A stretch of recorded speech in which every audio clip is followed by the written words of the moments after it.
Okay, that was a little bit of a rough start, but electricity and plumbing class. This is Mr. Voigt. This is a video to clarify what you need to do on your projects, your house wiring planning. I actually call it, I suppose, if I make this a little bit bigger, House Electrical Plans Project Checklist. So this is what we're going to do. So I've gone over this in class, but I just wanted to put it on video because there's people gone and quite honestly, people that don't hear everything and so forth. So if you remember way back when we started this project and it was meant to be a long-term project, we figured out the square footage of the house on our plans so that we could figure out how many general purpose circuits there were.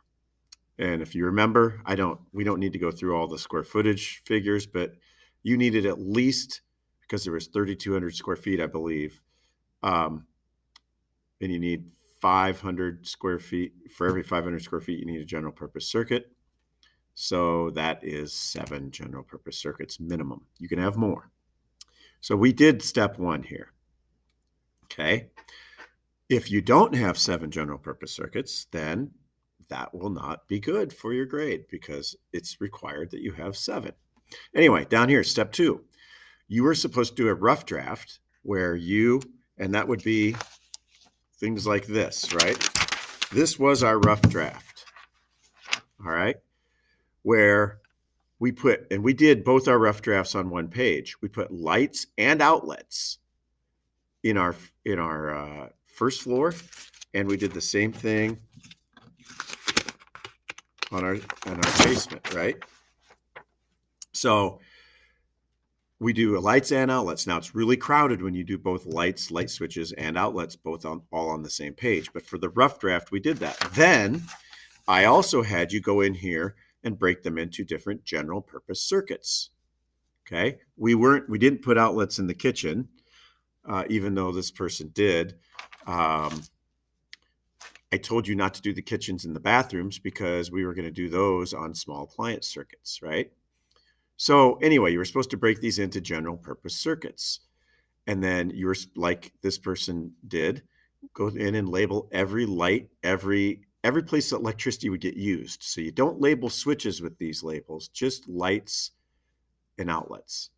Okay, get labeled. So this is general purpose 2-6, general purpose 2-7, general purpose 2-9, and so forth. Okay, now along with this, you're supposed to be meeting all the codes that we've gone over. And I gave you a list of those as well. So no more than 6 feet between where you're standing and an outlet. That's one code. Having 3-way switches at the bottom of stairs and in big rooms, that's another one, and so on and so forth. I'm not going to go through all those. But anyway, so you're supposed to put all your stuff on your rough draft and then break it into these. Okay, so if I come back to this page, that's this rough draft, and that is this rough draft.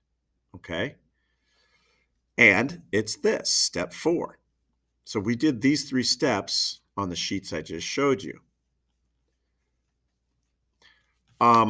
What isn't on this, even though I told you to do it, is you're supposed to also show where the home run is for each of those general purpose circuits. Now, what that means is that, so in this general purpose circuit number 2 here, where does our SEP is over in the garage? I told you guys to put it here, but I gave you the option of putting it other places.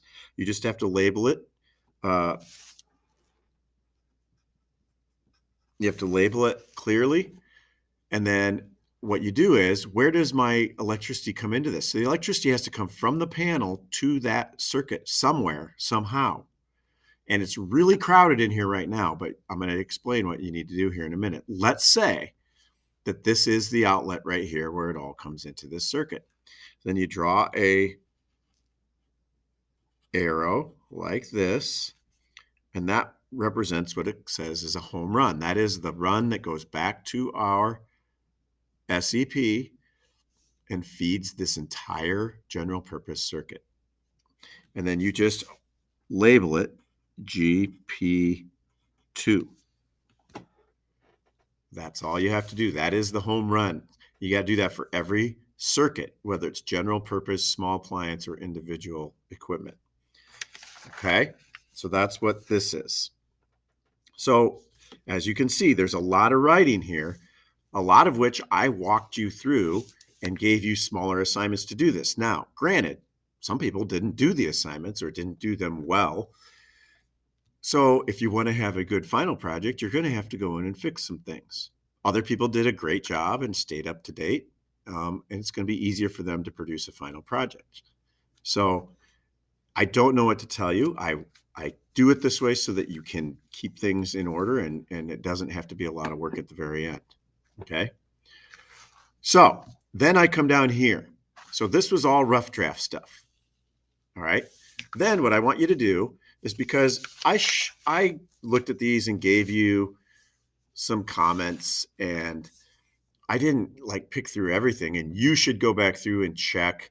And the other thing that you need to do is, we also did this assignment where if you remember, I said, we're going to use these 3 lighting fixtures and figure out what light you want to use in your living room. We are actually picking a light for your living room.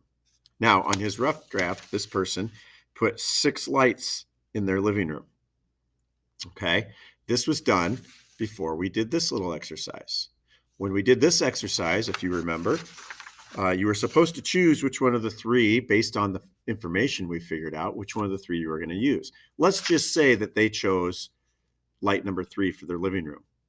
Well, he says here, and I'd have to go back and check whether this is accurate, but according to what this person figured out, they need 3 actual lighting fixtures in order to meet the lighting requirements of the living room. So what they would want to do is, since this is a rough draft, you're going to want to change it from 6, and on your final draft, you're going to only have to put 3 lighting fixtures in this room. And then you're going to write a little note in here on your final draft. Okay. And then you basically, well, you can do it this way. You can write note, and then you can come over here and actually write the note. So you can say note,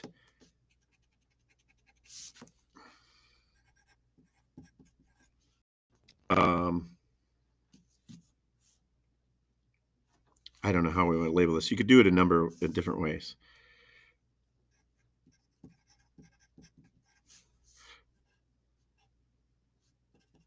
And then you could come over here and you could say light notes. And what you're going to say is, for the living room, the fixture will be, and then you list the fixture that you choose. If you chose this fixture, you say the lighting fixture will be Bel Air Lighting Dixie Polished Chrome 3-light flush mount ceiling light. That's all you got to do. You know how many of them will be in there because you'll draw 3 of them in there. But you have to tell me what lighting fixture you chose right here. You're also going to have another one for the garage, because we did another exercise here for the garage. And then whatever one you chose for the garage, as you can see right here, we did it for the garage as well. Whatever one you chose for the garage, you're going to write in there. You're going to put the appropriate amount of lights based on what you chose. And then you're going to tell me what type of light goes in there. You're going to say note. So we can say note living lights. You can say over here, note garage lights.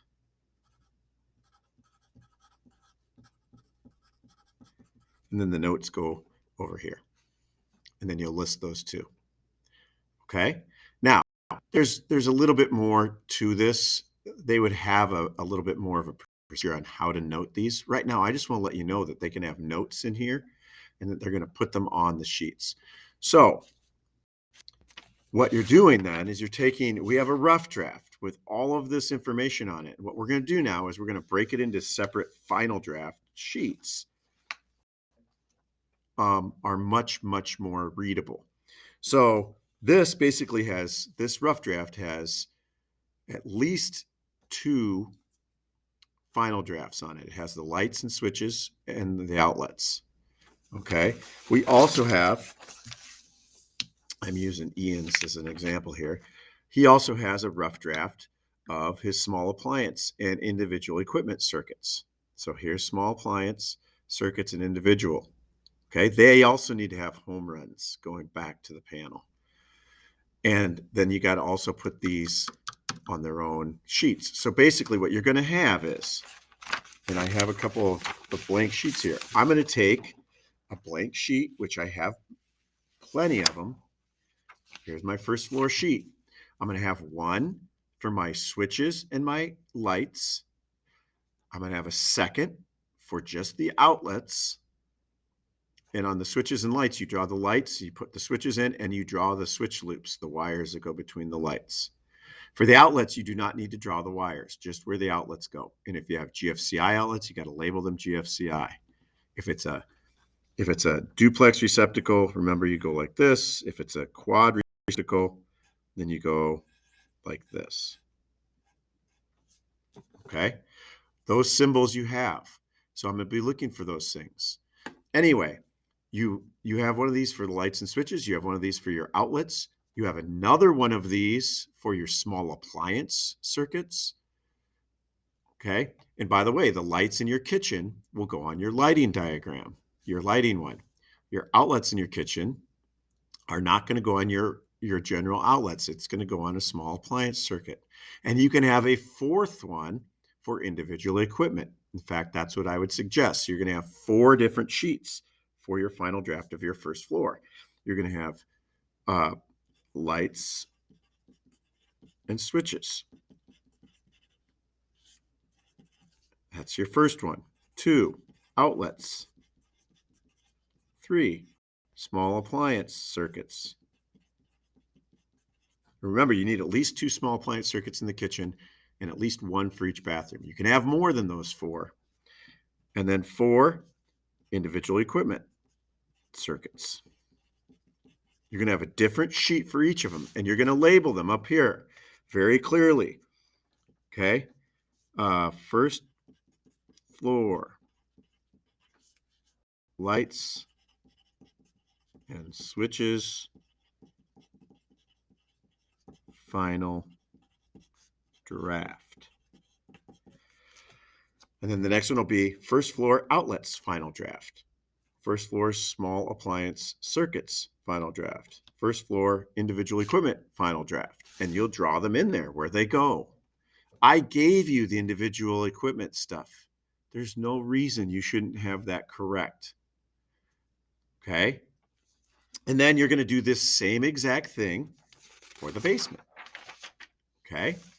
You're going to put individual equipment, small. So you're going to have 4 copies of the first floor and 4 copies of the basement in your final draft.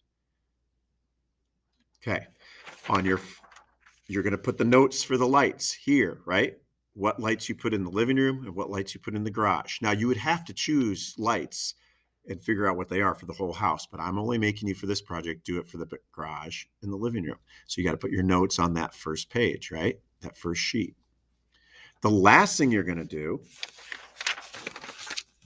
is tell us where, so they had where each of those different circuits, your general purpose circuits. Oh, by the way, I guess I should make sure this is clear. When you put your outlets in here, or your lights for that matter, you labeled these at one point. You're going to say GP2-1 or whatever the number is, GP3-7. Okay. And then on your lighting diagram, which will be a separate sheet, maybe you have 3 lights here, right? This might be GP2-4, right? You don't have to put every one of these on each sheet, just the ones that apply. So put the lighting ones on the lighting diagram and label them appropriately. Put the outlet ones on the outlet sheet and label them appropriately. Okay? So you have to put the labels in there too. And then these, wherever your home run is, let's say I had an outlet right here, and my home run goes back to my panel. That's GP2. You got to have your home run on your outlet one. Okay? And then this will correspond to a spot in your box, right? And he actually has it labeled. General purpose circuit, living room.